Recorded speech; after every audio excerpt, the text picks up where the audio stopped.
Britain के प्राचीन Stonehenge के रहस्यों में से एक। Stonehenge, Stonehenge, Stonehenge, Stonehenge. कांस्य युग के लोगों की एक अज्ञात सभ्यता यहीं निवास करती थी। इतिहास में पहली बार कृत्रिम बुद्धिमत्ता से संचालित 3D स्कैनर ने स्टोनहेंज के विशाल पत्थरों के हर सूक्ष्म विवरण को मिलीमीटर के अंश तक सटीक रूप से मैप किया है। और उन स्कैन से जो कुछ सामने आया वह इस 4500 साल पुराने रहस्य के भीतर छिपा हुआ था, जिसने वैज्ञानिक समुदाय को हैरान कर दिया है। एआई ने न केवल पुरातत्वविदों के अनुमानों की पुष्टि की, बल्कि पत्थरों की संरचना में छिपी हुई गुप्त ध्वनिक इंजीनियरिंग का भी पता लगाया। महापाषाणों में अंतर है, अंतर्निहित गणितीय ज्ञान जो अगले 2000 वर्षों तक मौजूद नहीं होना चाहिए था, और ब्रिटेन के नवपाषाण काल की किसी भी अन्य रचना से मेल न खाने वाली निर्माण तकनीकें भी पाईं। लेकिन सबसे चौंकाने वाला परिणाम यह है, स्कैन से पता चला कि स्टोनहेंज के सबसे पुराने पत्थर सबसे सटीक रूप से तराशे गए हैं, न कि सबसे नए। यह कौशल समय के साथ विकसित नहीं हुआ, बल्कि लुप्त हो गया। मानो इन विशाल पत्थरों को खड़ा करने वाले ने इन तकनीकों को प्रयोग और त्रुटि के माध्यम से नहीं खोजा हो। उन्होंने इन्हें किसी बहुत पुरानी चीज से विरासत में प्राप्त किया था, एक ऐसी चीज जिसे हम पूरी तरह से खो चुके हैं। यहां बताया गया है कि एआई ने वास्तव में क्या डिकोड किया, शोधकर्ता इसे क्यों नहीं समझा पा रहे हैं, और स्टोनहेंज के अंदर छिपा सच किसी की कल्पना से कहीं अधिक चौंकाने वाला क्यों है। उन्हें क्या खोजने के लिए कहा गया था, और उन्होंने वास्तव में क्या पाया। बात कुछ यूं है। स्टोनहेंज लंदन से 88 मील दक्षिण पश्चिम में स्थित सेल्सबरी मैदान पर बना है। यह विशाल पत्थर का घेरा लगभग 2500 ईसा पूर्व में बनाया गया था। इसमें 30 फीट ऊंचे सारसन पत्थर लगे हैं, जिनका वजन प्रत्येक का 25 टन है। नीले पत्थरों को परसेली हिल्स और वेल्स से 150 मील की दूरी तय करके लाया गया था।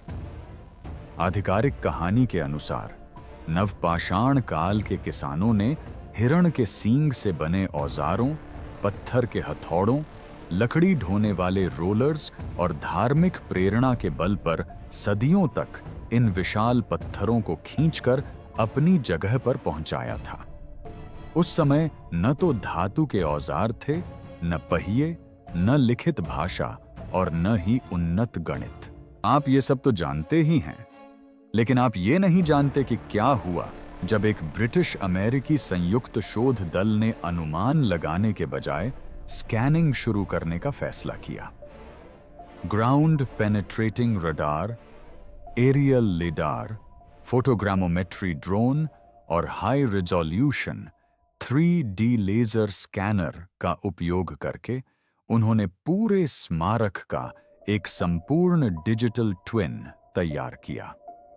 हर खांचा, हर औजार का निशान, सतह की हर अनियमितता, मिलीमीटर के अंश तक सटीक। खड़े पत्थर, दबे हुए अवशेष, गिरे हुए दाल के दाने, मीलों दूर तक फैला हुआ भूभाग। और फिर उन्होंने कुछ ऐसा किया जो पहले किसी ने नहीं किया था।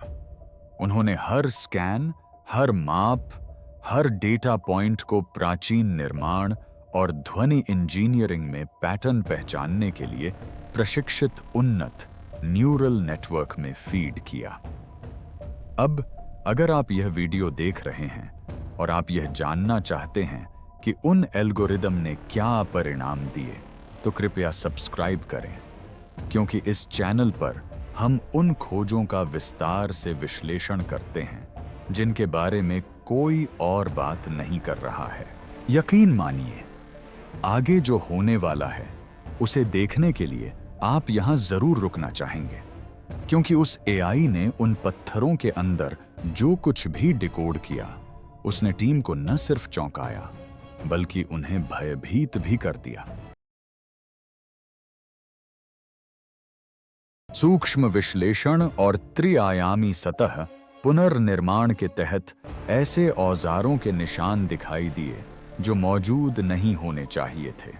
AOEI ने सारसन पत्थरों को आकार देने के लिए उपयोग की जाने वाली कम से कम 5 अलग अलग कार्य तकनीकों की पहचान की। पहली तकनीक बिल्कुल वैसी ही थी जैसी आप उम्मीद करेंगे, पत्थर पर ठोकना और पीसना, जो दर्जनों अन्य प्रागैतिहासिक स्थलों पर प्रलेखित मानक नवपाषाणकालीन तकनीक है। हम जी को पाषाण युग की घुमावदार सतहों से जोड़ते हैं, जिनमें 2 मीटर की दूरी में 2 मिलीमीटर से कम का विचलन होता है। जरा इस पर गौर कीजिए। 6.1/2 फीट पर 2 मिलीमीटर की दूरी से एक पूर्ण वृत्त बनता है, जिसे सीधे स्तंभों के शीर्ष पर रखने पर ज्यामितीय परिष्कार का पता चलता है, जिसके लिए गहन कौशल की आवश्यकता होती है। लेकिन दूसरी तकनीक में विशेष रूप से पत्थरों की कुछ सतहों, जैसे कि लिंटल और टंग एंड ग्रूव जोड़ों पर काम करना थोड़ा मुश्किल हो गया। मुझे वह आकार देना इतना सटीक लगा कि यह हर चीज को चुनौती देता है। ब्राइटन विश्वविद्यालय के डॉक्टर डेविड नैश ने उस क्षण का स्पष्ट वर्णन किया। उन्होंने कहा कि सारसन पत्थरों में पाई गई एक रूपता पारंपरिक प्रहार और पीसने की विधियों से कहीं अधिक है। लिंटल की वक्रता सुनियोजित योजना और माप को दर्शाती है। कृत्रिम बुद्धिमत्ता AI ने इन सतह प्रोफाइल की तुलना ब्रिटेन भर में नवपाषाण काल के हजारों झात औजारों के चिन्हों से की। एक भी मेल नहीं मिला। इस युग के दौरान ब्रिटिश द्वीपों में कहीं भी एक भी तुलनीय तकनीक नहीं मिली। यह सटीकता या तो एक नियंत्रित आकार देने की विधि का संकेत देती है जिसे हमने कभी पहचाना नहीं है, या फिर ऐसी माप और योजना बनाने की क्षमताओं का जो संभवतः अगले 2000 वर्षों तक मानव सभ्यता में प्रकट नहीं होंगी। अब संशयवादी कहेंगे कि कुशल कारीगर केवल प्रयोग और त्रुटि के माध्यम से ही उल्लेखनीय परिणाम प्राप्त कर सकते हैं। लंदन विश्वविद्यालय कॉलेज के स्टोनहेंज के प्रमुख शोधकर्ताओं में से एक डॉक्टर माइक पार्कर पियर्सन का तर्क है कि हमें व्यावहारिक ज्यामिति को सैद्धांतिक गणित के साथ भ्रमित नहीं करना चाहिए।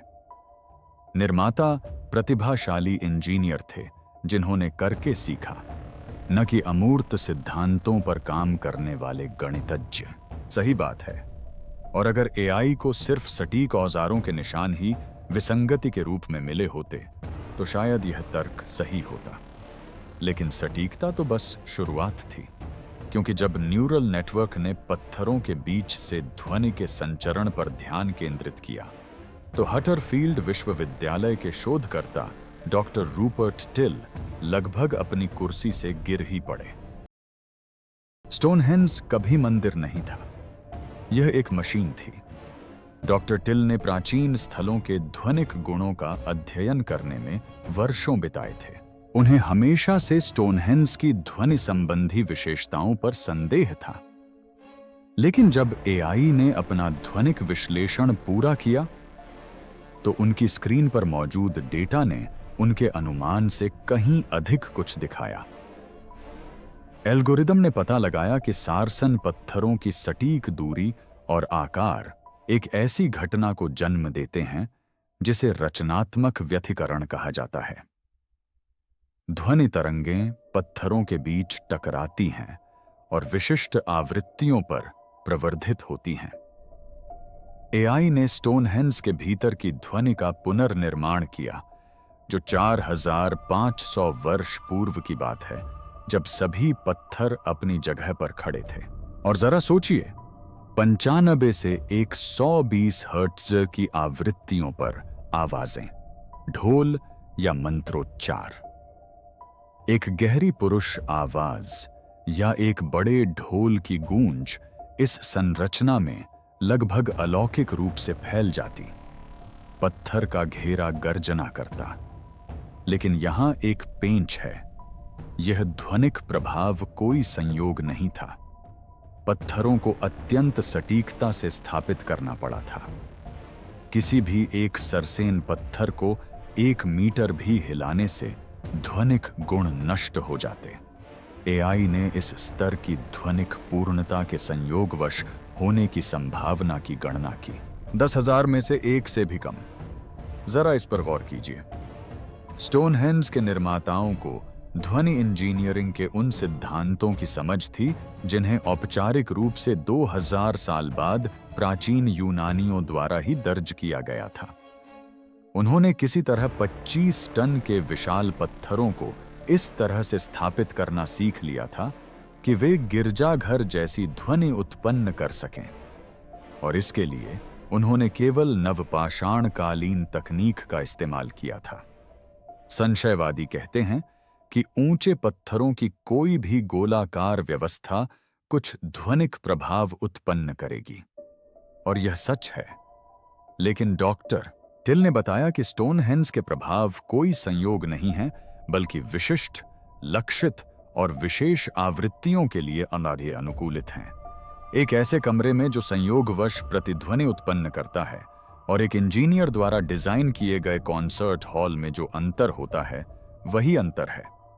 और ध्वनिकी तो एआई द्वारा खोजी गई सबसे जटिल चीज भी नहीं थी, क्योंकि जब एल्गोरिदम ने पत्थरों की स्थिति की ज्यामिति का मानचित्रण शुरू किया, तो ऑक्सफोर्ड विश्वविद्यालय की एक शोधकर्ता, पुरातत्वशास्त्री डॉक्टर गेल हिगिनबॉटम ने अपनी स्क्रीन पर कुछ संख्याएं देखीं, जिन्हें देखकर उन्होंने बाकी टीम को कमरे में बुलाया।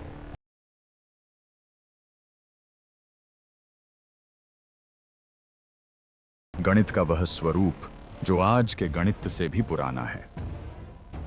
कृत्रिम बुद्धिमत्ता एआई ने प्रत्येक पत्थर की सटीक स्थिति का मानचित्रण किया, चाहे वह खड़ा हो या गिरा हुआ हो, और उनके बीच ज्यामितीय संबंधों का विश्लेषण किया।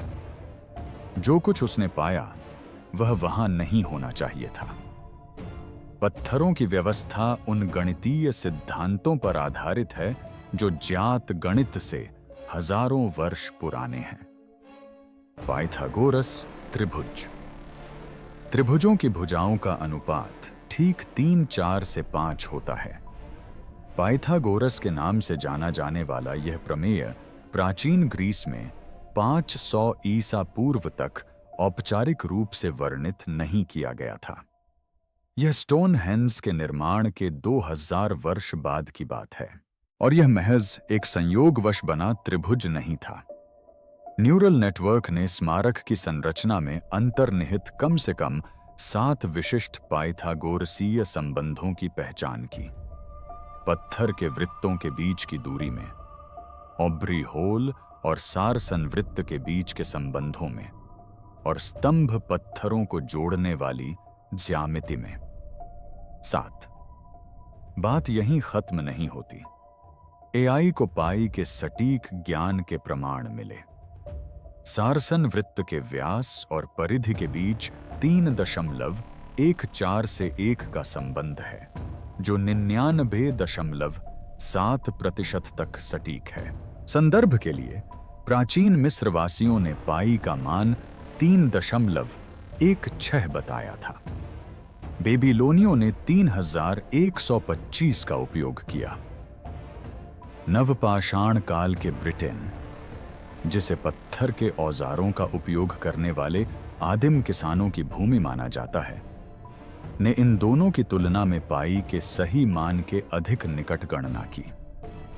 अब मुख्यधारा के शोधकर्ता तर्क देते हैं कि पाई के पाइथागोरस संबंधी संबंध और अनुमान बुनियादी ज्यामितीय रचना से स्वाभाविक रूप से प्राप्त हो सकते हैं। एक वृत्त को रस्सी और एक खूंटी से बनाएं, और आप इसके पीछे के गणित को समझे बिना ही इन अनुपातों को प्राप्त कर लेंगे। यह एक तर्कसंगत प्रतिवाद है।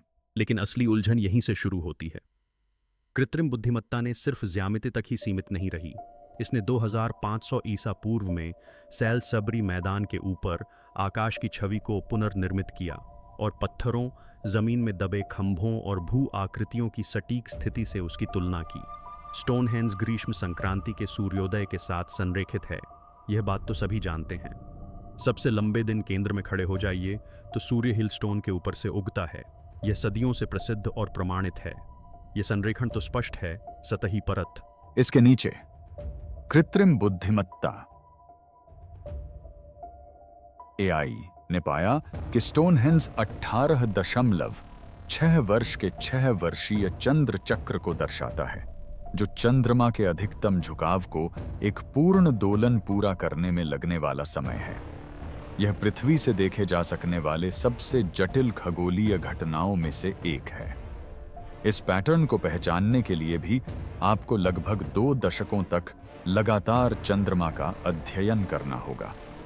स्टेशन स्टोन, जो मुख्य वृत्त के चारों ओर एक आयत में स्थित 4 पत्थर हैं, इस चंद्र चक्र की चरम स्थितियों को सटीक रूप से चिह्नित करते हैं। कृत्रिम बुद्धिमत्ता एआई ने गणना की कि इस स्तर का संरेखण प्राप्त करने के लिए दशकों तक व्यवस्थित खगोलीय अवलोकन और गणितीय गणना की आवश्यकता होती है। यह ज्ञान कथित तौर पर खो गया था, जब तक कि आधुनिक खगोल विज्ञान ने नवपाषाण काल के ब्रिटेन में पत्थर पर खुदे हुए इसे फिर से नहीं खोज लिया। 18.6 वर्षों में पूरा होने वाले चक्र का पता लगाने के लिए परीक्षण और त्रुटि विधि का उपयोग करना उचित नहीं है। आप रस्सी और खूंटी के सहारे यूं ही इस तक नहीं पहुंच सकते। और फिर टीम ने समय रेखा पर गौर किया। यहीं से सब कुछ गड़बड़ा गया। वह खोज जिसने सब कुछ बदल दिया। यह वह खोज है जो शोधकर्ताओं की रातों की नींद उड़ा देती है। वह खोज जिसने मानव सभ्यता के पूरे इतिहास को उलट दिया। जब कृत्रिम बुद्धिमत्ता एआई ने स्टोनहेंज के निर्माण के विभिन्न चरणों का विश्लेषण किया, तो औजारों के निशानों, क्षरण के पैटर्न और कार्य तकनीकों के आधार पर यह पता लगाया कि कौन से पत्थर अलग अलग समय में रखे गए थे। इसने एक ऐसी बात उजागर की जो समाजों के विकास के बारे में हमारी हर धारणा को गलत साबित करती है। सबसे पुराने पत्थरों में सबसे अधिक सटीकता दिखाई देती है। इसे फिर से पढ़ें। पहला सारसन वृत्त और लगभग 2500 ईसा पूर्व निर्मित ट्रिलाथॉन में सबसे मजबूत जोड़, सबसे परिष्कृत आकार और सबसे सटीक खगोलीय संरेखण हैं। ये वो पत्थर हैं जिनमें ध्वनि इंजीनियरिंग की अद्भुत क्षमता, अंतर्निहित पाइथागोरस ज्यामिति और 18.6 वर्ष की चंद्रपथ यात्रा जैसी विशेषताएं हैं। बाद की शताब्दियों में किए गए संशोधनों और परिवर्धनों से इनकी गुणवत्ता में लगातार गिरावट, आकार में खुरदरापन, ढीले जोड़ और कम सटीक संरेखण दिखाई देते हैं। लगभग 1600 ईसा पूर्व के अंतिम निर्माण चरण तक यह कृति मूल कृति से काफी निम्न स्तर की हो चुकी थी। यह उल्टा है। मिस्रवासियों ने समय के साथ साथ अधिक परिष्कृत पिरामिड बनाए। यूनानियों ने पीढ़ी दर पीढ़ी अपनी वास्तुकला को निखारा। इतिहास की हर सभ्यता अभ्यास के साथ साथ निर्माण में बेहतर होती जाती है। लेकिन स्टोनहेंज में पहले शिखर बना, फिर सदियों तक धीरे धीरे उसका पतन होता रहा। ऐसा लगता है मानो मूल निर्माताओं के पास ऐसा ज्ञान और क्षमताएं थीं जिनकी बराबरी बाद की पीढ़ियां नहीं कर सकीं। मानो बाद के निर्माता उन परंपराओं और तकनीकों को कायम रख रहे थे जिन्हें वे अब पूरी तरह से नहीं समझते थे। ऐसा प्रतीत होता है मानो स्टोनहेंज का निर्माण उन लोगों द्वारा नहीं किया गया था जिन्होंने पहली बार विशाल निर्माण की खोज की थी, बल्कि उन ज्ञान के उत्तराधिकारियों द्वारा किया गया था जो पहले से ही अपना ज्ञान खो रहे थे। डॉक्टर नैश की टीम ने यूरोप भर से नवपाषाण काल के 50,000 से अधिक पत्थर के नमूनों पर औजारों के निशानों का विश्लेषण किया। स्टोनहेंज के सबसे पुराने निशान सांख्यिकीय रूप से असामान्य पाए गए। रेडियोकार्बन डेटिंग के अनुसार नवपाषाण काल में होने के बावजूद इनमें कांस्य युग या उससे भी बाद के कार्यों से मिलती जुलती विशेषताएं दिखाई देती हैं। इससे एक ऐसा विरोधाभास पैदा होता है जिसे आज तक कोई हल नहीं कर पाया है। या तो काल निर्धारण गलत है या फिर पत्थर बनाने वालों की क्षमताएं उस युग की हमारी सोच से कहीं अधिक थीं। लेकिन यह उलटी समय रेखा ही अंतिम बिंदु नहीं थी, क्योंकि जब कृत्रिम बुद्धिमत्ता ने इस बात पर ध्यान दिया कि उन पत्थरों को भौतिक रूप से भूभाग पर कैसे ले जाया गया, तो उसे ऐसे प्रमाण मिले जिनसे परिवहन का पूरा सिद्धांत धराशायी हो गया। वाडिस परिवहन की समस्या और भी गंभीर हो गई। सारसन के पत्थर मार्लबोरो डाउन्स में लगभग 25 मील उत्तर में स्थित खदानों से लाए गए थे। नीले पत्थरों को वेल्स से 150 मीटर की दूरी तय करके लाया गया था। मानक पुरातत्व के अनुसार इन्हें लाने के लिए लकड़ी ढोने वाले रोलर, रस्सी और हजारों मजदूरों की आवश्यकता थी। लेकिन कृत्रिम बुद्धिमत्ता एआई को इसमें समस्या आई। जब तंत्रिका नेटवर्क ने पत्थरों के वास्तविक आकार का अध्ययन किया, तो उन्होंने पाया कि कई सार्स पत्थरों में उभार, प्रक्षेप और अनियमित खंड हैं, जिनके कारण लकड़ी ढोने वाले रोलर और स्लेज का उपयोग करके इन्हें ले जाना बेहद मुश्किल होता। कंप्यूटर ने हजारों भौतिकी सिमुलेशन चलाए। परिणाम स्वरूप 92% संभावना थी कि ये पत्थर नवपाषाण कालीन ऊबड़ खाबड़ भूभाग पर परिवहन के दौरान पलट जाएंगे, लट्ठों से लुढ़क जाएंगे या फंस जाएंगे। फिर भी 3D स्कैन में परिवहन के दौरान किसी प्रकार की क्षति नहीं दिखती।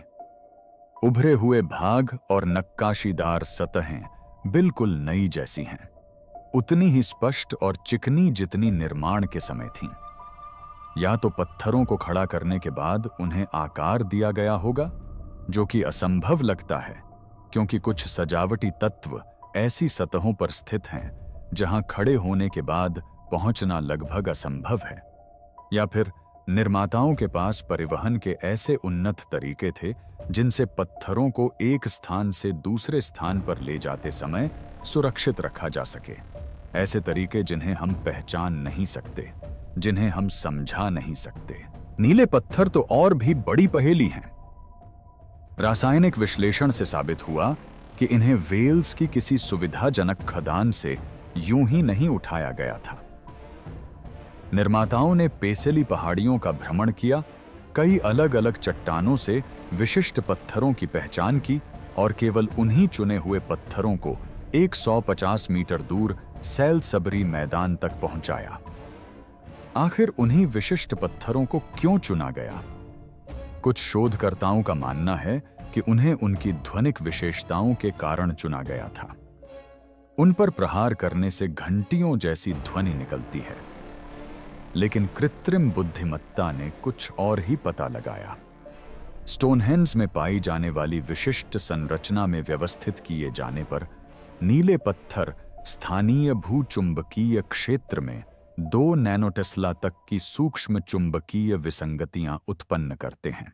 क्या आप कल्पना कर सकते हैं कि नवपाषाण काल के लोग चुंबकीय गुणों के आधार पर पत्थरों का चयन करते, उन्हें 150 मीटर तक ढोते और उन्हें इस तरह व्यवस्थित करते कि स्थानीय चुंबकीय क्षेत्र में बदलाव आ सके? अगर उन्हें चुंबकत्व की पहले से समझ नहीं थी, तो वे यह खोज कैसे करते? लेकिन उनकी इस असंभव यात्रा में ये पत्थर भी पूरी तस्वीर नहीं थे, क्योंकि इन सब के नीचे दबी हुई कृत्रिम बुद्धिमत्ता ने कुछ ऐसा खोज निकाला जो 4500 वर्षों से धरती में छिपा हुआ था। स्टोनहेंज के नीचे क्या दबा है? जब न्यूरल नेटवर्क ने आसपास के भूभाग से प्राप्त ग्राउंड पेनेट्रेटिंग रडार और LAR डेटा का विश्लेषण किया, तो उन्होंने जमीन के नीचे ऐसी संरचनाओं का पता लगाया जिनकी पूरी खुदाई कभी नहीं हुई थी। ऑब्री होल, जो एक पूर्ण वृत्त में बने 56 गड्ढे हैं, प्रसिद्ध हैं, लेकिन AI ने कम से कम 200 अतिरिक्त पोस्ट होल, गड्ढे और दबी हुई संरचनाओं की पहचान की जो ज्यामितीय पैटर्न बनाती हैं जिन्हें मानव आंख ने पहले कभी नहीं पहचाना था। स्टोनहेंज एक अकेला स्मारक नहीं था, यह कई वर्ग मील में फैले एक विशाल अनुष्ठानिक भूभाग का केंद्र बिंदु था। अब यहीं से असली उलझन शुरू होती है। जब शोधकर्ताओं ने पत्थर के घेरे के ध्वनिक विश्लेषण को कृत्रिम बुद्धिमत्ता द्वारा मैप किए गए भूभाग की विशेषताओं के साथ मिलाया, तो उन्हें एक अभूतपूर्व खोज मिली। स्टोनहेंज के चारों ओर की पहाड़ियां और घाटियां पूरी तरह से प्राकृतिक नहीं हैं।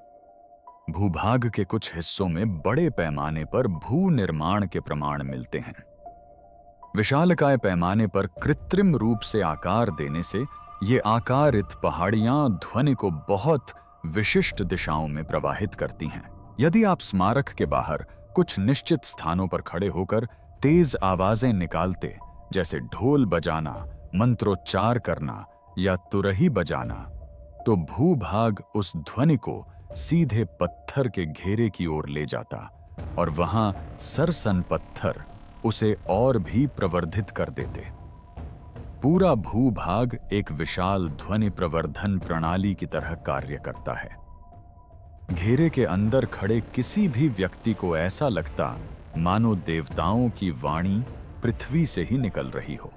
कृत्रिम बुद्धिमत्ता AI ने अनुमान लगाया कि इस भूभाग को आकार देने के लिए सींगों से बने औजारों और बुनी हुई टोकरियों का उपयोग करके लाखों घन मीटर मिट्टी को स्थानांतरित करना पड़ा होगा।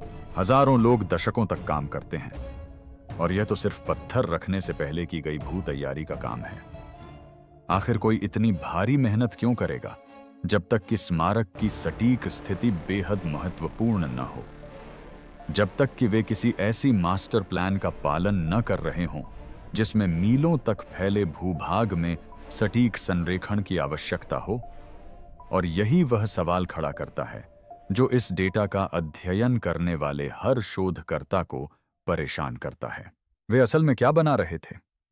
कुछ शोधकर्ताओं का मानना है कि स्टोनहेंज एक प्राचीन खगोलीय कंप्यूटर था, एक भौतिक गणना उपकरण जो आकाशीय चक्रों पर नजर रखने और ग्रहणों की भविष्यवाणी करने के लिए इस्तेमाल होता था।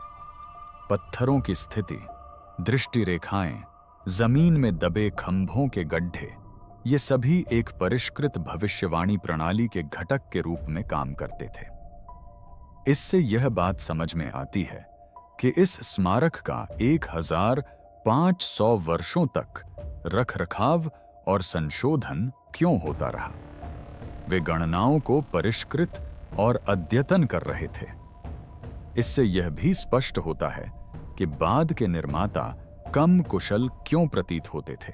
वे एक ऐसी मशीन का रखरखाव कर रहे थे जिसे वे अब पूरी तरह से समझ नहीं पा रहे थे, लेकिन इसका एक गहरा अर्थ भी है। स्टोनहेंज जिस 18.6 वर्षीय चंद्र चक्र का अनुसरण करता है, वह ज्वार भाटे को प्रभावित करता है जो जलवायु पर असर डालते हैं। कुछ शोधकर्ताओं ने इस चक्र के चरम बिंदुओं को ऐतिहासिक बाढ़, भूकंप और भीषण मौसम की घटनाओं से जोड़ा है। कृत्रिम बुद्धिमत्ता AI ने पता लगाया कि स्टोनहेंज की संरचना पर्यवेक्षकों को यह अनुमान लगाने की अनुमति देती है कि ये चरम बिंदु कब घटित होंगे। संक्रांति के समय की निगरानी और खगोलीय अवलोकनों के साथ मिलकर यह स्मारक प्राकृतिक आपदाओं के लिए एक प्रारंभिक चेतावनी प्रणाली के रूप में कार्य कर सकता था। यह कोई पूजा अर्चना का मंदिर नहीं, बल्कि जीवन रक्षा का एक साधन है। पत्थरों पर उकेरा गया खतरनाक खगोलीय चक्रों का एक स्थायी अभिलेख है। इसलिए चेतावनी तब भी बनी रहेगी, भले ही लोग और उनका ज्ञान नष्ट हो जाए। और स्टोनहेंज अकेला नहीं है। तुर्की में 6000 साल पहले निर्मित गोबेसी टेप में ब्रह्मांडीय प्रभावों के बारे में चेतावनियां अंकित प्रतीत होती हैं। जर्मनी की नेब्रा स्काई डिस्क जलवायु परिवर्तन से जुड़ी खगोलीय घटनाओं पर नजर रखती है। आयरलैंड में स्थित न्यू ग्रांज की ध्वनिक विशेषताएं स्टोनहेंज के बराबर हैं। फ्रांस के कारनाक में जटिल ज्यामितीय आकृतियों में 3000 से अधिक खड़े पत्थर हैं। क्या यह संभव है कि नवपाषाण काल के यूरोप में एक साझा परंपरा फैली हो? खगोलीय चक्रों और आपदाओं से उनके संबंध के बारे में ज्ञान का भंडार।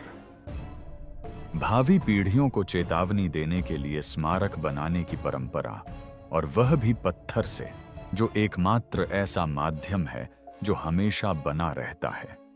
स्टोनहेंज स्थल का केवल लगभग 5% भाग ही पूरी तरह से खोदा गया है।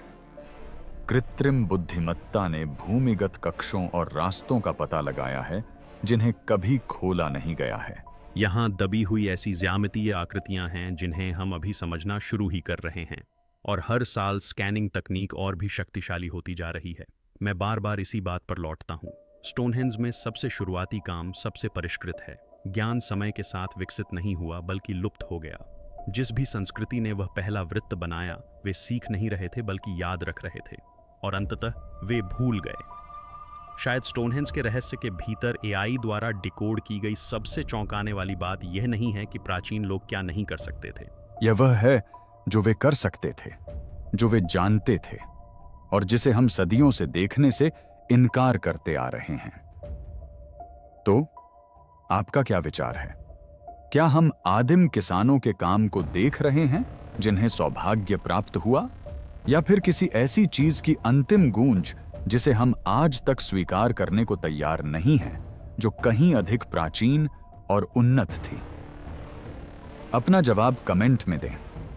अगर इसने आपको प्राचीन दुनिया के बारे में अपने ज्ञान पर पुनर्विचार करने के लिए प्रेरित किया है, तो लाइक और सब्सक्राइब करें, क्योंकि अगली बार हम एक और प्राचीन स्थल के अंदर जा रहे हैं जहां एआई स्कैनर्स ने कुछ ऐसा खोजा है जो वहां नहीं होना चाहिए था, और उसे समझाना शायद और भी मुश्किल हो सकता है।